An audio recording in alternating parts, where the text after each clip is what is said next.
ಓಂ ನಮ ಶಿವಾಯ. ಸ್ವಾಮಿ ಕುಲಗಜ್ಜ. ನನ್ನೆಲ್ಲ ಪ್ರೀತಿ ವೀಕ್ಷಕರಿಗೆ ಶಿವಂ ಕನ್ನಡ ಆಧ್ಯಾತ್ಮಿಕ ಚಾನಲ್ಗೆ ಸ್ವಾಗತ. 800 ವರ್ಷಗಳ ಬಳಿಕ ಮಾರ್ಚ್ನಲ್ಲಿ 3 ರಾಜಯೋಗ. ಈ ಒಂದು ರಾಜಯೋಗದಿಂದ ಈ ರಾಶಿಗಳಿಗೆ ಸುವರ್ಣ ದಿನಗಳು ಆರಂಭ. ಯಾವ ರಾಶಿ ಅನ್ನೋದನ್ನು ಹೇಳ್ತೇನೆ. ಅದಕ್ಕಿಂತ ಮುಂಚೆ ನನ್ನ ಚಾನಲನ್ನು ಸಬ್ಸ್ಕ್ರೈಬ್ ಮಾಡೋದನ್ನು ಮರೆತಿದ್ದೆ. ದಯವಿಟ್ಟು ಸಬ್ಸ್ಕ್ರೈಬ್ ಮಾಡೋದನ್ನು ಮರೆಯಬೇಡಿ. ಸಬ್ಸ್ಕ್ರಿಪ್ಷನ್ಸ್ ಫ್ರೀ ಆಗಿರುತ್ತೆ. ಹಾಗೆಯೇ ಸಬ್ಸ್ಕ್ರೈಬ್ ಅಂತ ಒತ್ತುವಾಗ ಸೈಡಲ್ಲಿ ಬೆಲ್ ಐಕಾನ್ ಇರುತ್ತಲ್ವ, ಅದನ್ನು ಪ್ರೆಸ್ ಮಾಡಿದಾಗ ಆಲ್ ಅಂತ ಬರುತ್ತೆ. ಅದನ್ನು ಪ್ರೆಸ್ ಮಾಡೋದನ್ನು ಮರೆಯಬೇಡಿ. ನನ್ನ ಎಲ್ಲ ವೀಡಿಯೋ ನೋಟಿಫಿಕೇಷನ್ಸ್ ನಿಮಗೆ ಸಿಗುತ್ತೆ. ಹಾಗೆಯೇ ವೀಡಿಯೋ ನೋಡೋದು ಮಾತ್ರ ಅಲ್ಲ, ಆದಷ್ಟು ಲೈಕ್ ಮಾಡೋದನ್ನು ಮರೆಯಬೇಡಿ. ಹಾಗೆಯೇ ಶೇರ್ ಮಾಡೋದನ್ನು ಮರೆಯಬೇಡಿ. ಹಾಗೆಯೇ ನಿಮ್ಮ ಏನೇ ವೈಯಕ್ತಿಕ ಸಮಸ್ಯೆ ಇದ್ದರೂ ಮುಕ್ತವಾಗಿ ನನಗೆ ಕಮೆಂಟ್ ಬಾಕ್ಸಲ್ಲಿ ಕಮೆಂಟ್ ಹಾಕಬಹುದು.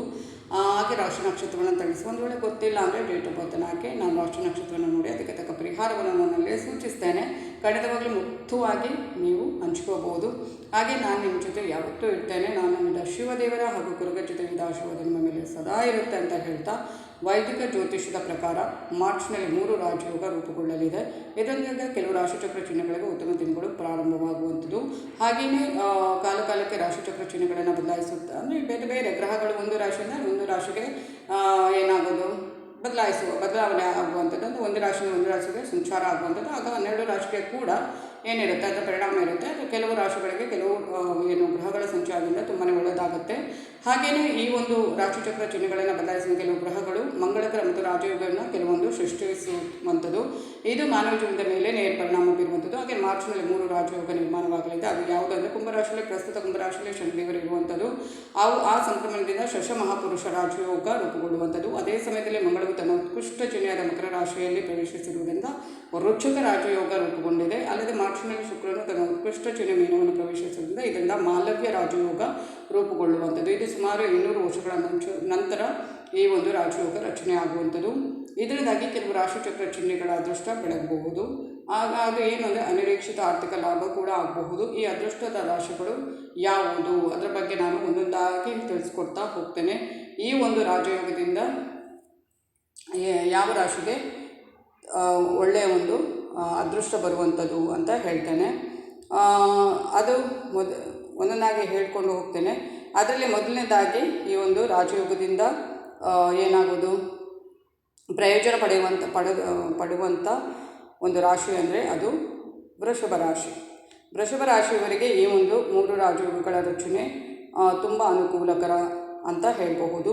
ಈ ಸಮಯದಲ್ಲಿ ನೀವು ಕೆಲಸ ವ್ಯವಹಾರದಲ್ಲಿ ಪ್ರಗತಿಯನ್ನು ಪಡೆಯುವಂಥದ್ದು, ಯೋಜಿತ ಯೋಜನೆಗಳು ಸಹ ಯಶಸ್ವಿಯಾಗುವಂಥದ್ದು.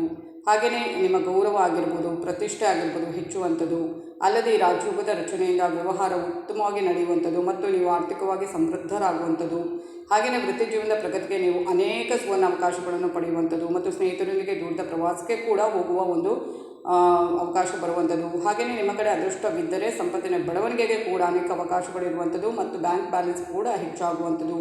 ಅಲ್ಲದೆ ನಿರುದ್ಯೋಗಿಗಳು ಈ ಒಂದು ಸಮಯದಲ್ಲಿ ಹೊಸ ಉದ್ಯೋಗವನ್ನು ಪಡೆಯಬಹುದು. ತಂದೆಯೊಂದಿಗೆ ನಿಮ್ಮ ಸಂಬಂಧ ಕೂಡ ಗಟ್ಟಿಯಾಗಿ ಉಳಿಯುತ್ತೆ. ನೆಕ್ಸ್ಟ್ ಮಿಥುನ ರಾಶಿ. ಈ ರಾಜಯೋಗದ ರಚನೆ ನಿಮಗೆ ಮಂಗಳಕರ ಫಲಪ್ರದ ಅಂತಲೇ ಹೇಳಬಹುದು.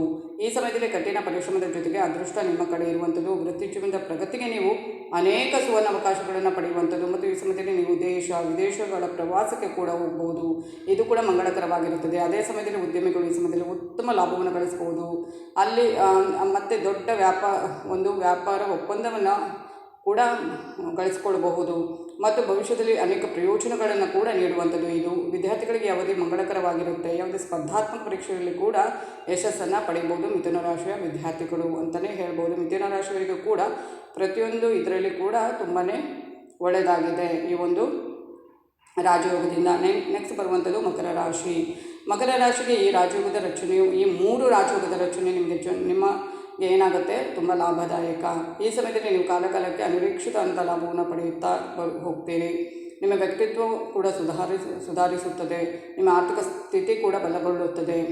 ಹಾಗೆಯೇ ನಿಮ್ಮ ನೀವು ಏನಾದರೂ ಸಾಲವನ್ನು ತೆಗೆದುಕೊಂಡಿದ್ರೆ ನೀವು ಅದನ್ನು ಪೂರ್ಣವಾಗಿ ಪಾವತಿಸಲು ಸಾಧ್ಯವಾಗುವಂಥದ್ದು. ಮತ್ತು ಈ ಸಮಯದಲ್ಲಿ ನೀವು ಕೆಲವು ಆಸ್ತಿಗಳನ್ನು ಸಹ ಕೂಡ ಖರೀದಿಸಬಹುದು.